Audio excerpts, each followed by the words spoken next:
Hello everyone, hope you're all having a lovely day today. So I was very hesitant to make this video for a very long time. Or not a very long time, I guess just the week that it's been like a thing. And that is the controversy regarding this whole Lil Nas thing that's going on with the shoes and the music video. If you don't know the story already, just look up Lil Nas shoes or something like that. I don't really like talking about it. But earlier this morning, I was texting another brother in Christ, Morris Blackburn, and since the both of us are people who are same-sex attracted, have struggled with homosexuality in the past, etc., and we're Christians, we were kind of like, maybe we should talk about this. Because right now there's a lot of people talking about things that they don't know. So basically, the main point that I am going to talk about is how this whole thing that happened with the Lil Nas, with the shoes and the music video and all that kind of stuff, was all kind of like a middle finger, essentially, to Christianity. And yeah, it really was. And most people's reaction will stop there and be like, wow, this sucks. This is just like what the homosexuality community is about. They all hate God, blah, blah, blah. And it's terrible.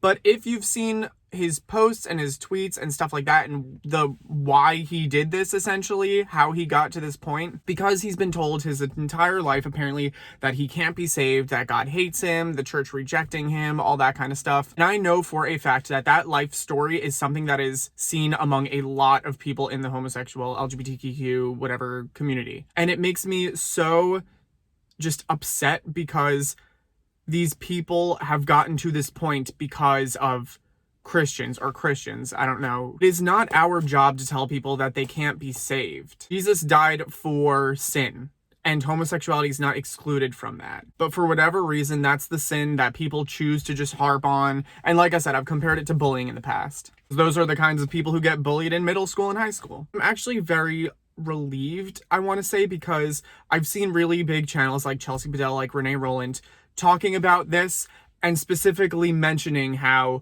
the reason why he got to this point is because of people who have told him his entire life you can't be saved. It really makes me happy that Christians are understanding this and maybe things will change soon. Do we condone sin? Absolutely not. But we also don't harp on certain people's sins and make it seem like that specific sin is the worst one in the world. Again, we need to put the emphasis on salvation first before we move on to, repenting of sins and all that kinds of stuff. And repenting of sins is something that takes a really long time, and it doesn't look the same. Like, people's spiritual journey doesn't look the same. I know people who have had a change in sexual preference. That wasn't my case, but people make it seem sometimes like that is required. And so if you do that, you are causing people who don't have a change in sexual preference to feel like, am I doing something wrong? I've tried and it doesn't work. We need to listen and understand where people are coming from, because we're never going to understand each other if we don't just listen and let people talk. The problem is that, like I said, I've said this many times, people talk about things like they know exactly what's going on. People who have never experienced same-sex attraction talk about